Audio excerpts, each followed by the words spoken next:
Good morning. This is Bill from Europa Naples on a, it's still not nice this morning. There's still a bit of mugginess in the air. They do say the good weather is coming tomorrow, and man, it better be here, because if not, this is probably the last video you're going to see, and I really don't want it to be of a Prius. If I'm going to go out, I want to go out on a note that appeals to me, and this car is really not that.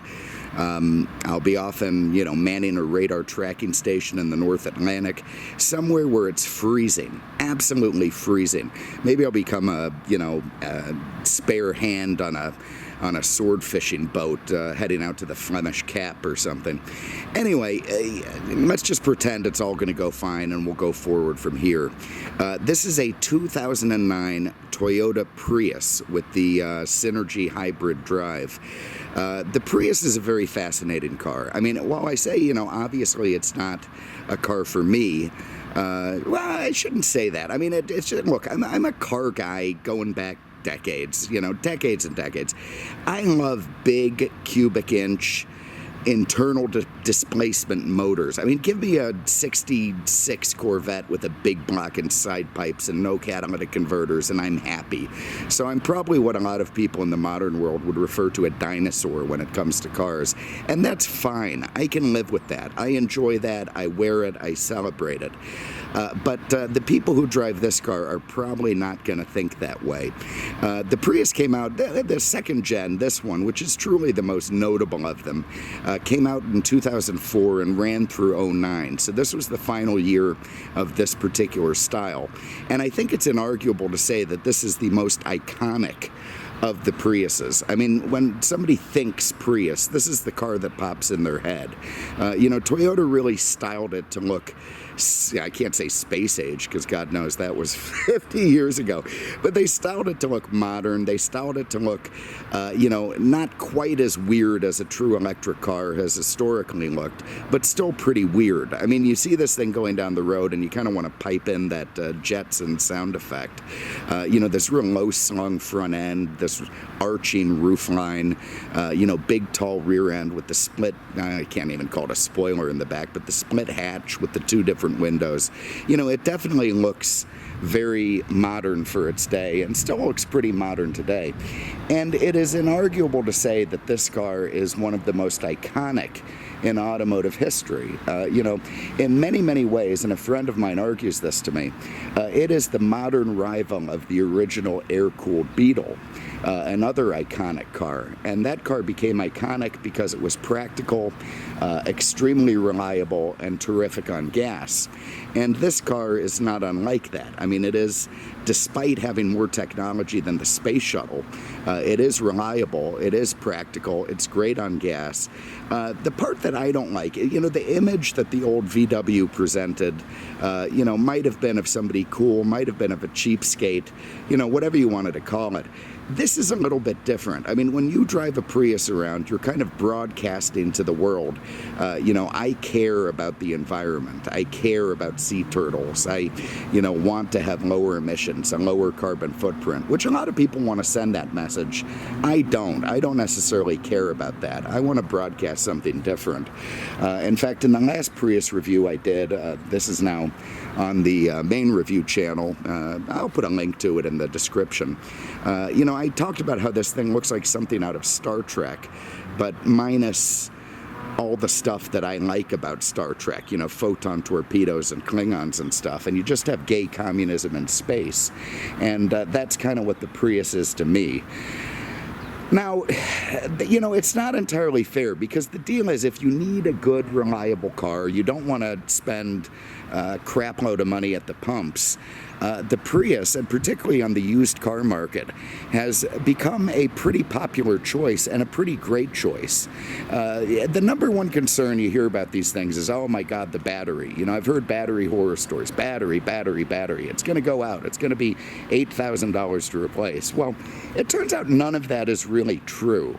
In fact, Toyota has reported that one of the least performed repairs on this generation Prius is a battery battery replacement. And of course, the battery technology has advanced so much that the prices come way down. I mean, you can now go to a Toyota dealer and get a new battery pack installed, should it ever need it, in very rare circumstances, for $3,000 full retail price. And if you shop around independent shops and, you know, some kind of Craigslist hippie guys with long white beards, you can get it for half or considerably less. So the battery is far less of an issue in these cars than people's fear would justify. It just isn't. You know, Toyota very intentionally made the battery run at, I want to say, like 65-70% to keep it very low stress. And as a result, that low stress battery lasts a very long time. I mean, there's cars running around with 200,000 or 300,000 miles on the original battery packs with no sign of trouble. And that's why they make such an intelligent choice in the used car market. Anyway, let's get into this thing. We're going to start in the hatch. Now, you know, the practicality of the Prius is really what makes it a pretty great car. It's got a ton of cargo room inside. It's got a beautiful hatch access. You see, we've got our infant containment net is still here, so you got any toddlers or babies you want to, you know, stuff away, just stick them in there. They can paw at the net, but they're not going to get out, and you'll be a little more peaceful as you're driving along. This one still has the cargo cover with it. Really, really neat. I bought this, it was a trade-in at Mercedes-Benz of Bonita, so obviously had pretty classy ownership, and you can tell. Probably an old white-haired couple. They moved on to some kind of Mercedes hybrid or something. But man, this thing is clean compared to most Priuses out there. Anyway, those seats do fold down, giving you even more cargo space, so you know, whatever it is you're carrying with you, you're going to be able to stuff in the Prius, and that's part of what makes it such a great practical car to have as your only driver. So all very nice back there. Love these big, you know, again, they went funky with the LED taillights, the weird little you know, split spoiler there. I love that it has a rear wiper. I think that's cool. It's got some kind of big diffuser down there, which is silly, like you're going to be running it at the racetrack. Priuses have always had alloy wheels that are cunningly designed to look like hubcaps. And you know, on this generation, thank God, they got a little bit better looking. They were really ugly before. And let's pop the hood. So one thing that this car does, and here's the greatest trick of the Prius, it packs an incredible amount of technology. It's an aluminum hood, which is nice and light. Even look at the weird little, you know, egg crate stuff to probably help with lightness. It packs a lot of technology into, you know, a very small space, and does so with incredible reliability. And you have to hand it to Toyota for that. I mean, what you've got here is a very small 4-cylinder engine, puts out about 75 horsepower, uses variable valve timing, but it's not connected to anything. I mean, there's no alternator, there's no AC compressor, it just freewheels. And those accessories, the power steering pump, they all run electrically off the motors, and there's two in this car. It's got two different electric motors that are being fed by this gas motor when it needs to be. And those things run the accessories electronically. That means there's no drag on the engine, and that means it gets great fuel mileage. So very, very clever stuff. Now, how that works is a little bit, I mean, even Toyota has a hard time explaining it. And, you know, there's this energy monitor on the screen that purports to show you how it's working. It's kind of rubbish. It really doesn't work the way it shows. It's much more complicated than that. But anyway, there it is. Two electric motors, one gas motor, and all that comes together to create a very efficient car. Like the headlights, they're actually pretty cool. And being a bit of an upmarket version, this one has fog lights. So, you know, wow, you're just almost being a Maserati Ghibli. Have a look inside the back. And again, look at the legroom you get in this thing. For a compact car, it's pretty astounding. This one does have the optional leather. You know what? Maybe it's not leather. I kind of hope it's vinyl or something, or MB Tex, because it just doesn't make sense to me to to put dead animals in a car where you're purporting to care about the environment. So if it is vinyl text, they've done a fantastic job of simulating leather. I mean, God, that looks like leather. Maybe they use some sort of organic cows that, you know, are sustainable and, you know, they live to a certain age and then take themselves out, so there's no inhumanity to it. But anyway, you do get Toyota's incredible fit and finish, their incredible quality control. I mean, this is just a door panel. There's nothing special about it. I mean, it's, you know, it could be on a Corolla, which is fine. But it's incredibly tight together, perfect. The window switch is here. It's going to keep working. This has a JBL system, so you get a little extra speaker in the back. But, you know, that is the trick of Toyota, is making this stuff. It looks pedestrian enough, but it's indestructible. And that's why people love them. I do like the way the carpet looks. It's different from most other cars I've seen. It's got kind of a nice utilitarian look to it. This one also has the factory rubber mats beneath them, are the original carpet mats. So again, a testament to the ownership of the car. Whoever had this thing, I don't think anyone ever sat in the back seat. I mean, look at this thing. It's like new, like the day it came. There's not even a smudge on the seatbelt. Absolutely perfect. And you fit 3 passengers back there. Your Canadians are going to be pretty chipper. They got all kinds of leg room and no issue at all. This does have a smart key. I've got these, even the way the keys came, you could just tell that whoever owned this thing was pretty classy. They brought both keys to trade it in. Tell you what a rarity that is. But you can lock the car by pressing that little black button on the handle, keeping the keys in your pocket. You can open it just by putting your hand on the handle. Okay, now up front, again, mostly traditional till you get to the dashboard. Very nice, supportive, comfortable seats. And that does look like leather. Maybe it's leather on the outside with vinyl inserts. I don't know. Maybe a meat eater is owning this Prius. But very, very comfy seats. Again, with the all-weather mats over the carpet mats. Again, with the nicely crafted door panel here with your power windows, your locks, your power mirrors. You know, all very neat and normal stuff, and very great fit and finish, and very utilitarian. But here's where it changes. So I'm going to hop in. I'm going to get my seatbelt on. This has got airbags everywhere. Here, doors. Things, ton of airbags. Foot on the brake, and I'm going to tap this power button. And the Prius all comes to life. We got radio going. You know, they give you this weird, big, long dashboard with the... there's your digital readout up there. Your, you know, obviously park, reverse, neutral drive. There goes the gas motor kicking on. Your speedometer, your fuel gauge, and then a variety of buttons and lights that go all the way across to the passenger side. You've got a multifunction wheel, which feels a bit weird because there's nothing right in front of it. It's just a bit strange. It takes a little bit of getting used to, but it is multifunction, gives you controls over the AC, the radio, that sort of thing. You got your light control over here. Nice stuff. You've got your wipers rear and front over here. Nice. You got your dimmer control here. Way down underneath near where my foot is. I'm not going to show it to you, but it's there. If the keys lose their charge, there's a place to tap them and make the car start, so it'll always do that, and a place to reset your tire pressure monitor. Okay, there it goes, shutting off because the battery's working. Something takes getting used to. So anyway, over here is their kind of infotainment system. Do the info, trip information, info. There we go. There's our energy monitor, and this is where the Prius purports to tell you what's going on. You've got your 2 electric motors, you've got your battery, and none of that is true. I mean, it's just, you know, it's made to give you something to look at that's kind of neat. It will tell you, of course, your battery level. It's low because this thing just came out of detail with all the doors open all day, radio going. But truly, you know, the way it shows you little arrows moving everywhere and flows of energy, that's not really accurate. But it's a nice infotainment system. It gives you, of course, your audio. It's touch screen. Here we've got 90.1. Basically, they're trying NPR. to That's the perfect station for a Prius. World to end, poor and minorities hardest hit. So we're going to leave it there. And of course, you've got your JBL systems. You got tweets, woofers, all that stuff everywhere.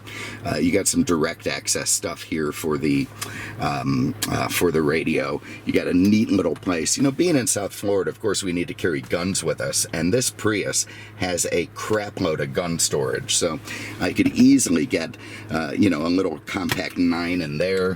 I could definitely get a larger revolver of some type in the door pocket. Over here, this is fantastic. I mean, I could fit a long slide 45 in there, no problem at all.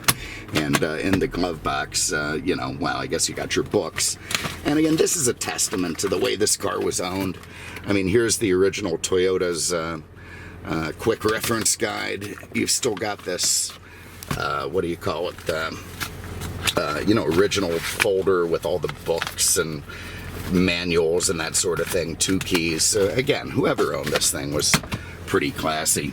I love this. Okay, so here's a little thing that flips forward and seems almost useless other than your phone fits perfectly in there, which I absolutely love. I think that's cool.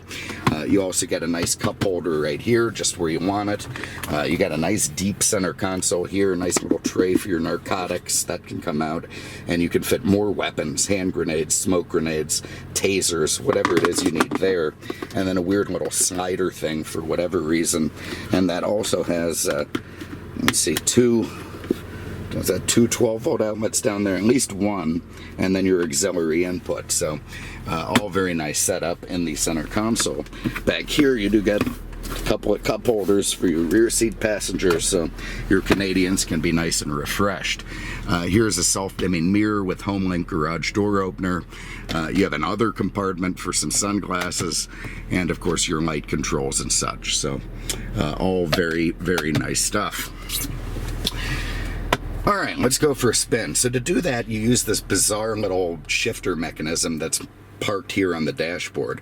I go over and down for drive, and you can press P for park. That's a whole different thing, but let's go over there and do that. So now we're in drive. Now you see there's a little B there. This is a common misperception on Priuses. If I go back down again, I'm going into B. Now some people very incorrectly think that that is a battery mode where it's going to run on the battery only. And that is not the case. So let's go back to D. What B actually does is make it so you can go down a hill descent without really, you know, flying down the hill. It's going to use the electric motors to control your descent. Hilariously, it actually uses more battery power than if you weren't using it at all. So don't put it in B unless you're in a hilly spot. Electric motors only right now till we start getting away. Then it's going to kick on. And now you see we've got all these arrows and stuff telling you, you know, where the power is going. But again, that's all crap. It isn't really true. All right, so here I am driving my Prius. As you can see, pretty girls barely look at you. Very little interest in the guy driving the Prius, but you know, yeah, I think the right girl would think, wow, there's a clever guy who probably keeps money in his bank account. You know, we're going to be able to retire and take trips to Paris. Could be wishful thinking. It goes down the road nice. Again, I'd like that Jetsons sound piped in. The brrr, I think that would be fun. When I went in reverse, you heard it beep at me. Obviously, that's a bit of an electric hybrid vehicle thing where, you know, if it's running on battery power, it's quiet, so it's easy to smush children and pedestrians. They don't hear the car backing up. So you sound like a dump truck when you're in reverse in this car.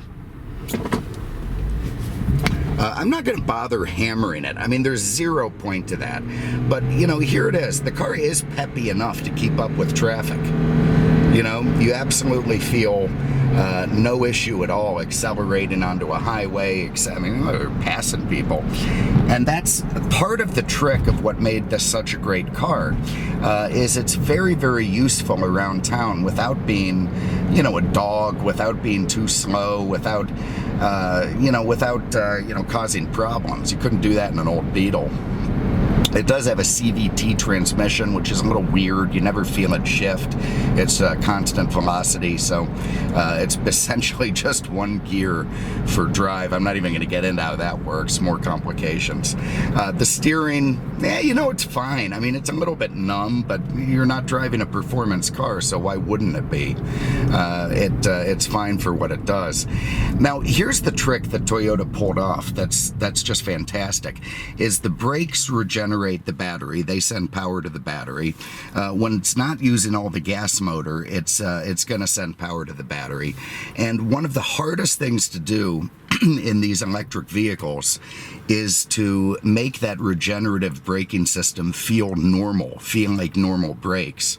We're stopped here and you hear the motor isn't running. Again, that's how it gets, almost 50 miles to the gallon.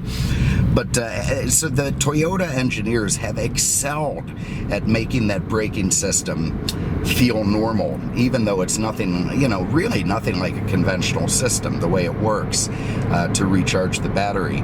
And that's the biggest trick in electric cars. That isn't flashing, by the way. That's just a trick of the camera and the refresh rate, so you can see it's fine, but when you go back, it looks like it's flashing. So now we're in our little commuter car. We've got incredibly high quality stuff around us. We're turning in almost 50 miles to the gallon. We've got lots of room for everything, no issues with that at all. And, it drives pretty much like a normal car. And that's one of the reasons they sold so many of these damn things. And that's why they're so popular on the used market, is they're really affordable, great, high mileage, high fuel mileage cars that stay together, don't need a lot of repairs, have cold AC, and deliver what they're meant to deliver. Again, it's just a car, it's not gonna, change the way you think or anything, but it works great. Now, one of the things, again, is the stigma. So, I mean, people are looking at you going, oh my God, that guy, is trying to save the planet. Whatever. If you want to dump that, just put a drill baby drill sticker on the back, and start eating hamburgers in a visible way. So anyway, there it is. This is a 2009 Toyota Prius. I love those little silly quarter windows for visibility. God, this car's funny. 2009 Toyota Prius. A bit of an upmarket version. I think it's got leather. Don't tell anyone. JBL sound, rear camera, that sort of thing. And is in fantastic condition. The people who owned this thing were just really, really thoughtful, considerate. Garage kept it and kept it nice. And I suppose that's how it ended up at a Mercedes dealership. So if you have an interest, and you should, if you're looking for a Prius, you're not going to find a much nicer one than this in this age range. 239-298-8000 on the web at aenaples.com. Thank you so much for having a look. We appreciate it, and we will see you with the next one. Take care.